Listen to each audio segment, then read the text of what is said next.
నమస్తే అండి. నమస్తే సార్. ఇప్పుడు లోకేష్ గారు నిన్ననే ఒక బ్లాస్టింగ్ న్యూస్.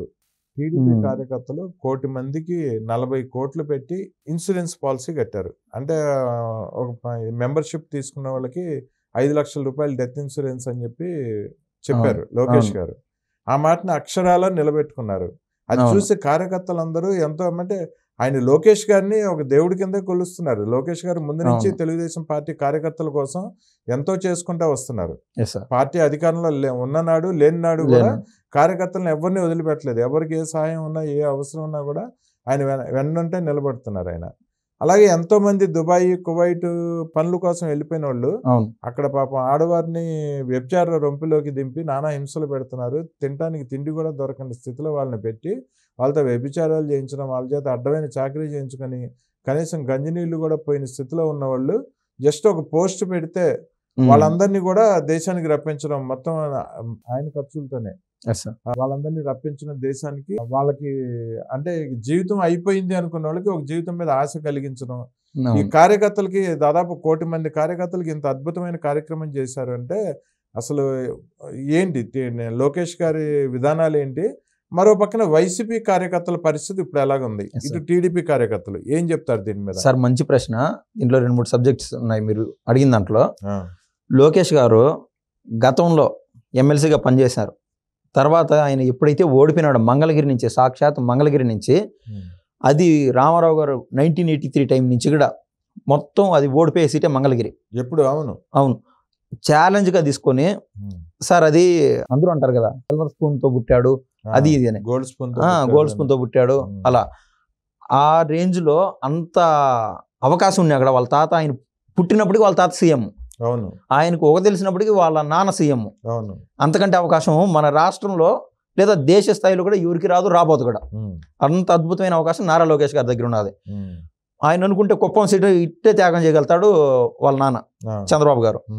వాళ్ళ మామగారు అయినటువంటి బాలకృష్ణ గారు హిందూపురం సీటు ఇద్దోయాన్ని దారాదత్తం చేసేయగలుగుతాడు. ఎందుకంటే ఎప్పటి నుంచో గెలిచే సీట్లు టీడీపీకి కంచుకోట. అటువంటి అవకాశం ఉండి కూడా నారా లోకేష్ గారికి ఛాలెంజింగ్ క్యారెక్టర్ సార్. మంగళగిరిని ఎంచుకున్నాడంటే ఆయన ఆత్మస్థైర్యం కానీ ఆయన కాన్ఫిడెన్స్ కానీ మనం అర్థం చేసుకోవచ్చు. ఓడిపోయే సీట్ని ఎన్నుకోవడం అనేది అక్కడ అంటే ఆయన మనం డెప్త్ చూసి అర్థమవుతుంది సార్. ఆయన పైన ఈ యొక్క టీడీపీ కార్యకర్తల పైన ఆయనకున్న ఎంత పాటి నమ్మకం అనేది ఈ సమాజంలో సార్. ఓడిపోయే సీట్ని ఎంచుకున్నారు. దమ్మున్న నాయకుడు సార్. జగన్మోహన్ రెడ్డి లాంటి వాడు పులివెందులు వదిలిపెట్టి వస్తాడా పోటీ చేయడానికి? అయ్యే పని కదా సార్. మీరు అనొచ్చు అయితే చంద్రబాబు గారు రావచ్చు కదా, బాలయ్య బాబు గారు రావచ్చు కదా అని. మీరు అన్నారు కదా లోకేష్ బాబు పప్పు అని. వాళ్ళ వారసుడు అయినటువంటి నారా లోకేష్ గారు ఛాలెంజింగ్ గా వచ్చి చేశాడు కదా సార్. ఆయన అనుకుంటే ఈవెన్ శ్రీకాకుళం పోతే ఆయన జస్ట్ నామినేషన్ వేయించి రామ్మోహన్ నాయుడు లాంటి వాళ్ళు ఉండి గెలిపించేయగలుగుతారు అక్కడే, టెక్కల నుంచి కావచ్చు, బయటికి రాకుండా. అంత అద్భుతమైన అవకాశం నారా లోకేష్ గారికి. ఆయన ఎంచుకున్న టీం ఎట్లాంటిదంటే నెక్స్ట్ 25 ఏళ్ళు మీరు ఒక్కసారి మంత్రివర్గం చూస్తే మనకు అర్థం అవుతుంది. నెక్స్ట్ 25 ఏళ్ళు కూడా నారా లోకేష్ గారికి ఒక సపరేట్ టీం అంటూ ఏర్పాటు చేసుకున్నారు. ఆయన పైన ఆయనకు నమ్మకం, కార్యకర్తల పైన అనుకున్న భరోసా. వాళ్ళు శాంపుల్ ఎగ్జాంపుల్ వంగల్పూడి అనిత గారు హోమ్ మినిస్టర్, ఈయన టీం. అయితే ఈ ధైర్యం కానీ ఈ తెగు కానీ యానించి వస్తున్నాయంటే కేవలం మనుషులపై నమ్మకము, కార్యకర్తలపైన ఆయనకు ఉన్నటువంటి ఉత్తమమైన భరోసా. ఏదో తండ్రి ఇచ్చాడు కదా అని చెప్పి ఈయన మూవ్ అనవడం అది కాదు. ఈయన పైన సెల్ఫ్ మేడ్, ఈయన పైన ఈయనకు నమ్మకం. కార్యకర్తలు మాట ఇన్నిసార్లు ఎందుకంటానే సార్, బాబు గారు శత విధాల అన్ని రకాల ఇబ్బందులు పడినాడు సార్ గతంలో వైసీపీ పరిపాలనలో. ఆ సమయంలో కూడా బాబు గారికి వెన్నుదన్నుగా నారా లోకేష్ గారు మాత్రమే ఉన్నారు. బాబు గారు ఒక రోడ్ షోల విషయంలోనూ అట్లా బయటకు వచ్చి చేశాడు కదా సార్. కర్నూలు మొదలు ఇవన్నీ చేశాడు కదా, బాదుడే కార్యక్రమం ఇవన్నీ బాబు గారు డైరెక్షన్ చూపించడం. ఈ గ్యాప్ లో first road map already Lokesh గారు ఏర్పాటు చేస్తారు. కార్యకర్తలు కానీ ఆ సమన్వయం కానీ ప్రతి ఒక్కటి. సో కార్యకర్తలకి మా కుటుంబానికి ఇన్ని సంవత్సరాలు ఇన్ని దశాబ్దాలు ఇంత చేసిన మా కార్యకర్తలకి నేను ఏదైనా చేయాలా అని చెప్పి ప్రభుత్వంలో ఉన్నా లేకున్నా కూడా ప్రభుత్వం లేని టైంలో మాట ఇచ్చాడు. ఏది మీకు ఏదన్నా ప్రమాద బీమా మీరు అన్నారు కదా సార్ ఇందాక, ఎవరన్నా చనిపోతే 5 లక్షలు ఇస్తామని. మీరు కొంచెం డెప్త్ తెలుసుకోండి, మీకు అర్థమవుతుంది. చనిపోతేనే కూడా కాదు, హాస్పిటల్ ఖర్చుల నిమిత్తం దాదాపు 5 లక్షలు. అవును, దీంట్లో ఆ యొక్క ఏదైతే స్కీమ్ ఆయన తీసుకొచ్చాడో అది ఇంబెడెడ్. ఏదన్నా రోడ్డు యాక్సిడెంట్లో పొరపాటున ఏదన్నా నువ్వు నేను బాగానే ఉంటాం సార్, కానీ మనం రోడ్డు పైన పోయేటప్పుడు ఎక్కడో ఎప్పుడు ఏమవుతుందో ఎవరికేం తెలుసు. ఈ 1 కోటి మందిలో కనీసం ఒక రోజుకు 20 మందికో 30 మందికో ఏదో గాయాలో ఏదో రూపమైనా జరుగుతూనే ఉంటుంది. వాళ్ళకంటూ ఈ ఇన్సూరెన్స్ వర్తిస్తూనే ఉంటుంది కదా. ఇదేంటంటే ఇన్సూరెన్స్ 1 కోటి మందికి ఈయన 40 కోట్ల రూపాయలు పెట్టి ఇన్సూరెన్స్ ఇచ్చేశాడు మొన్న జనవరి 1 ఒక రోజు ముందే. దాంట్లో ఇందులో ఒక్కటే చిన్న బ్రేక్ సార్, ఇది ఆయన ఇన్సూరెన్స్ పాలసీ ఇస్తానని ముందు చెప్పలా. ఇన్సూరెన్స్ పాలసీని చూసి వచ్చిన కార్యకర్తలు కాదు ఈ మెంబర్షిప్ తీసుకుని చెప్తున్నా. అది మీరు ఆశ్చర్యపోతారు సార్ ఆ విషయం. ఒకటి వీళ్ళంతా హార్ట్ఫుల్ గా మెంబర్షిప్ తీసుకున్నారు పార్టీ కోసం. తెలుగుదేశం పార్టీ ఉండాలి, అభివృద్ధి కావాలి ఏపీ అంటే తెలుగుదేశం పార్టీకి అండగా నిలబడాలని చెప్పి వచ్చిన కార్యకర్తలు 5 లక్షల రూపాయలు ఇన్సూరెన్స్ పాలసీ కోసం వచ్చిన వాళ్ళు కాదు ఎవరు. తెలుసు సార్, చాలా హార్ట్ఫుల్ గా మీరు చెప్పినట్లు దాదాపు 85 లక్షల మంది టీడీపీ సభ్యత్వాలు ఆల్రెడీ నమోదు చేసుకున్నారు. అయితే ఆగ మేఘాల మీద వాళ్ళు అనుకుంటే ఒక 5 రోజుల నుంచి 10 రోజుల లోపు ఈ 10 లక్షలు కంప్లీట్ చేసేసుకొని 1 కోటి రూపాయల మెంబర్షిప్ అయిపోయిందని చెప్పేసి పెద్ద విషయం కాదు. హార్ట్ఫుల్ గా వీళ్ళు చేసే పనులు కావచ్చు, వీళ్ళు కార్యకర్తలకు ఏ భరోసా అయితే ఇస్తున్నారో చూసి వచ్చేదానికోసం ఆ స్పేస్ ఇచ్చిన్నారు. ఆయన పైన ఆయనకి ఎంత నమ్మకం ఉంటే లోకేష్ గారికి 80 లక్షల మంది కదా కార్యకర్తలు, మహా అంటే 90 లక్షల మందికి ఇన్సూరెన్స్ చేయొచ్చు. అది కాదు, డైరెక్ట్ గా 1 కోటి మందికి ఇన్సూరెన్స్ చేయించేస్తున్నారు. ఈ 15 లక్షల మంది వాళ్ళకు కార్యకర్తలను ఈ నారా లోకేష్ గారు కావచ్చు, టీడీపీ పార్టీ కావచ్చు ఏ విధంగా చూసుకుంటుంది అని వాళ్ళకు ఎవరికైతే నమ్మకం ఉంటుందో వాళ్ళు వచ్చే వాళ్ళ కోసం ఆ 15 లక్షల మందికి స్పేస్ ఇచ్చినారు. బై డిఫాల్ట్ గా 1 కోటి మందికి ఇన్సూరెన్స్ చేయించినట్లే. ఎంతసేపు నేను టీడీపీ కార్యకర్తలు, నారా లోకేష్ గారు సైన్యం అది ఇది చెప్పాను కదా. మీరు ఆశ్చర్యపోయే విషయం ఒకటి సూటిగా చెప్తా వినండి. ఏదైతే 80 లక్షల మంది కార్యకర్తలకు నారా లోకేష్ గారు ఏదైతే మెంబర్షిప్ తీసుకున్నారో వాళ్ళకి ఆటోమేటిక్గా ఇన్సూరెన్స్ చేయించాడని నేను చెప్పాను. ఈ 85 లక్షల మందిలో మీరు ఆశ్చర్యపోయే విధంగా 9 లక్షల మంది 9 లక్షల మంది ఒక 50,000 అటు ఇటు ఉండొచ్చు కాక. అటు ఇటు కాదు, అట్టే. అంటే నేను 10 లక్షలు చెప్పలేక నేను 9 లక్షలు తాపుతున్నాను. 9 లక్షల మంది వైసీపీ కార్యకర్తలు హార్ట్ఫుల్ గా, వెరీ హార్ట్ఫుల్లీ ఈ యొక్క టీడీపీ సభ్యత నమోదు చేసుకున్నారు. వైసీపీ కార్యకర్తలు కొసమెరుపు, ఓపి బట్టన్ కొసమెరుపు కూడా చెప్తాను. స్వయాన పులివెందుల్లో మన పులివెందుల పులిబిడ్డ ఎక్కడైతే ఉన్నాడో ఆ నియోజకవర్గంలో 8,000 మంది కుటుంబ పరంగా లెక్కేసుకుంటే గత 3 దశాబ్దాల నుంచి సార్, అంటే 30 ఏళ్ల పై నుంచి కూడా ప్రత్యక్ష రాజకీయాలు ఉంటారు కదా, అటువంటి కుటుంబాలు కూడా ఆయనకు దండం పెట్టేసి, ఎవరికి ఆడున్నటువంటి పులివెందుల పులిబిడ్డకి దండం పెట్టేసి టీడీపీ సభ్యత్వం నమోదు చేసుకున్నారు. 8,000 మంది. Very nice sir. నోరున్నది కదా, నేను 30,000 మంది 40,000 మంది చెప్పచ్చు కదా. ఎందుకంటే ఇదేంటంటే మీడియా పరంగా మనం ఏదైతే డెప్త్ ఇన్వెస్టిగేషన్ చేసామో దాన్ని బట్టి మనకు ఆ శాంపుల్స్లో మనకు అర్థమైంది. అది 8,000 మంది హార్ట్ఫుల్గా జాయిన్ అయినారు సార్. వీళ్ళందరూ ఎందుకు జాయిన్ అవుతున్నారు అంటే మనం చూసినట్లయితే సార్, ఇది వైసీపీ ఉంది, కార్యకర్తలకు ఏం చేసింది, టీడీపీ వాళ్ళ కార్యకర్తలకు ఏం చేసింది, అదొకసారి ఖచ్చితంగా విశ్లేషించుకోవాల్సిన సమయం ఇది. వాళ్ళు కూడా విశ్లేషించుకొని ఉంటారు ఈ లెక్కన. 100% సార్. దున్నపోత పైన ఎంత వర్షం పడితే ఏం లాభం సార్, ఏం ఉపయోగం, దానికి అసలు పులకరింత కూడా ఉండదు దున్నపోత పైన. ఇది ఈ రోజు తీసుకున్నటువంటి ఈ యొక్క మెంబర్షిప్ డ్రైవ్ అనేది అది ఇంపాక్ట్ ఈ రోజు తీసుకున్నది కాదు సార్. ఎప్పటి నుంచో పరిటాల రవీంద్ర టైం నుంచి మీకు, అంటే ఒక 10 ఏళ్ళ ముందు నుంచి చెప్పొచ్చు కాక, పరిటాల రవీంద్ర గారు 2004లో చనిపోయినాడు కదా, ఆ సమయం గురించి నేను కావాలనే విశ్లేషించి చెప్తున్నాను. ఒక 4 ఏళ్ళ ముందు పోయి చూస్తే పరిటాల రవీంద్ర గారు 2004లో చనిపోయాడు. ఒక 4 ఏళ్ల ముందు చూస్తే 2001, 2002, 2003, 1998 నుంచి కూడా రాయలసీమ ప్రాంతాల్లో ఎన్నలేని ఫ్యాక్షనిజం జరిగేది. చెప్పలేనంత ఫ్యాక్షనిజం. పేర్లని అనవసరం అయ్యి కొంతమందిని మానభంగాలు చేసేవాళ్ళు, హింసించేవాళ్ళు, వాళ్ళకు సరైన న్యాయం జరిగేది కాదు. 10ల సంఖ్యలో మర్డర్లు జరుగుతాయని పోలీస్ స్టేషన్ వరకు కంప్లైంట్లు వెళ్ళేవి కాదు. ఇటువంటి సందర్భంలో టీడీపీ కార్యకర్తలు ఎవరైతే ప్రాణాలు కోల్పోయింటారో, ప్రాణాలు కోల్పోయినాక సార్, ఇప్పుడు ఎవరైనా ప్రాణాలు కోల్పోతారో అది పాతకాలం మాదిరి కాదు కదా సార్, ఇది ఒక సతీ సగమనం ఉంది కదా. ఆ విధంగా భర్త చనిపోతే భార్య పోయి చనిపోలేదు, బిడ్డ కోసం బతకాల, 2 బిడ్డల కోసం బతుకుండాల, తప్పదు. కానీ బతికే దానికి వాళ్ళకి ఒక ఆసరా భరోసా ఉండదు. అటువంటి సందర్భంలో తల్లి అయినటువంటి బోనమ్మ హైదరాబాద్లో సార్, ఇది ఎన్టీఆర్ మెమోరియల్ ట్రస్ట్ తరఫున ఒక స్కూల్ ఉంటుంది. ఆ స్కూల్స్ చదివించు, model school, NTR model school అని. దాంట్లో ఆ కార్యకర్తలు ₹1 ఖర్చు లేకుండా వాళ్ళకి ఏ చదువు చదివితే చదువుకొని కార్యకర్తల పిల్లలకి అంతకంటే భరోసా ఇవ్వగలిగే వాళ్ళు ఎవరున్నారు సార్? మీరు లక్షల కోట్లు దెబ్బ పెట్టడమే సరిపోయినా. ఏదన్నా మీరు వ్యాపారంలో సంపాదించుకొని మీ బతుకులు మీరు బతా ఉంటే ఎవరు అడగరు. ప్రజల సొమ్ము తిని శ్రీమంతుడు సినిమాలో అన్నట్టు చాలా తినేసాం లాభం అయిపోతాం వెనక ఎంతో కొంత ఇయ్యాలంటారు కదా.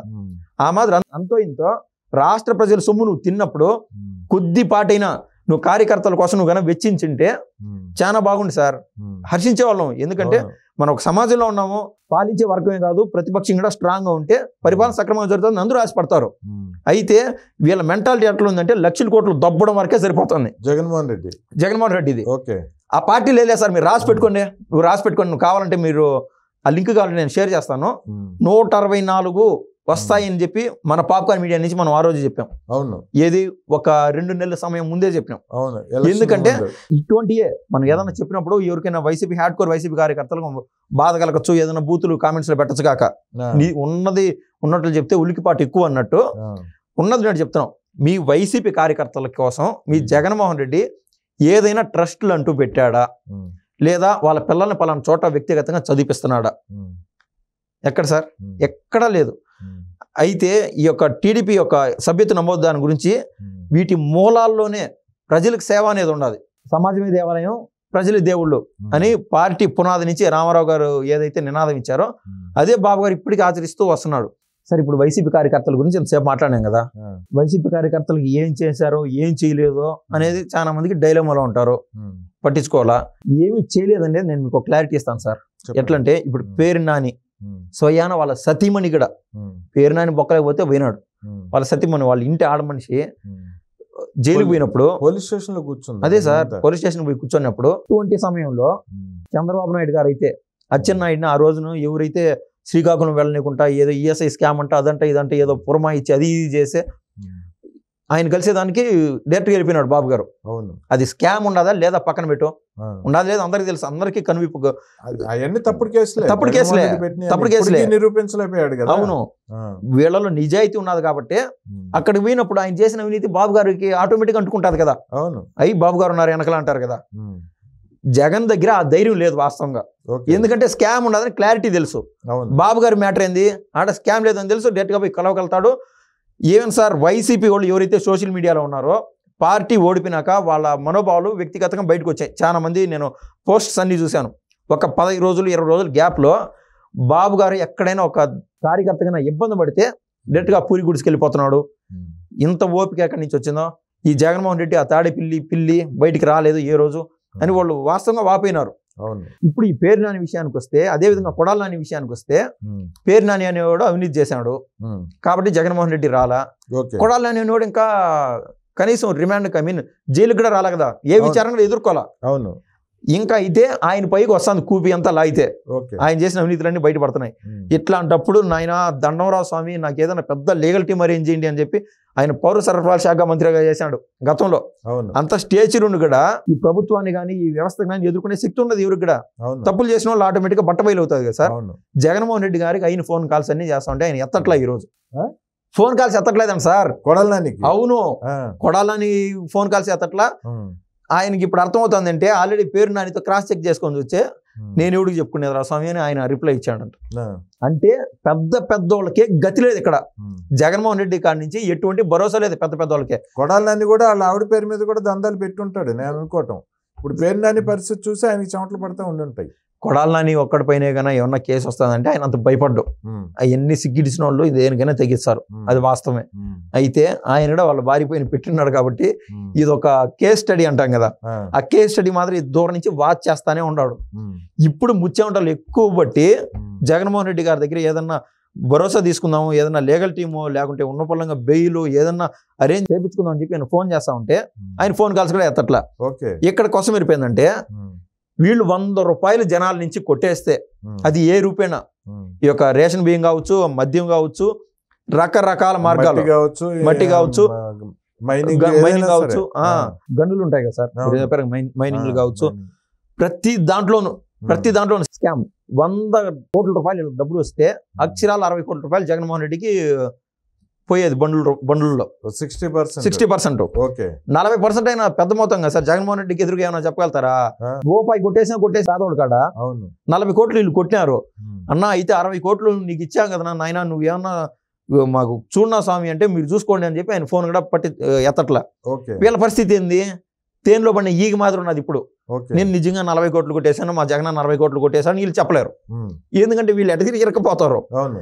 ఎట్ట తప్పించుకుందామను వీళ్ళు ఏదో అంటారులే బూతులు అనవసరం అనుకో. వీళ్ళు ఏదో చేసుకుంటున్నారు తప్పట్లా. ఓకే. ఎందుకంటే జగన్మోహన్ రెడ్డికి వీళ్ళు పిల్లర్స్. ఓకే. జగన్మోహన్ రెడ్డిని వీళ్ళు కాపాడతారులే అని చెప్పి జగన్ యొక్క ధీమా. అందుకే ఆయన ఫోన్ కాల్స్ అట్లా వీళ్ళకే గతి లేదు, ఇంకా కార్యకర్తలు ఏం పట్టించుకుంటారు సార్. ఈ యొక్క మీరు ఏదైతే మెంబర్షిప్ డ్రైవ్ కావచ్చు, అందులో భాగంగా ఈ యొక్క ఇన్సూరెన్స్ కట్టాడు, 40 కోట్లు కట్టి 1 కోటి మందికి ఇన్సూరెన్స్ కట్టాడో. ఈ యొక్క ఏదైతే ఈ బీమా పథకం ఉన్నదో దేశం లెక్కలో ఇది నెంబర్ 1 గా చెప్పచ్చు సార్. ఇప్పుడు అసలు భారతదేశంలో ఏ పార్టీ అండా లేదు, అసలు లేదు, ఏ పార్టీ అండా లేదు. నారా లోకేష్ గారికి ఆయన విజన్ ఏందో తండ్రిని మించిన విజన్ లాగా కనిపిస్తాం సార్ అది. ఇదే విధంగా ఎప్పటికప్పుడు అద్భుతంగా మంచి మంచి పథకాలతో ముందుకు పోయి కార్యకర్తలని కాపాడుకోవాలని నేనైతే ఆశిస్తున్నాను సార్. ఓకే, ధన్యవాదాలు. ఓకే అండి, థ్యాంక్ యూ అండి.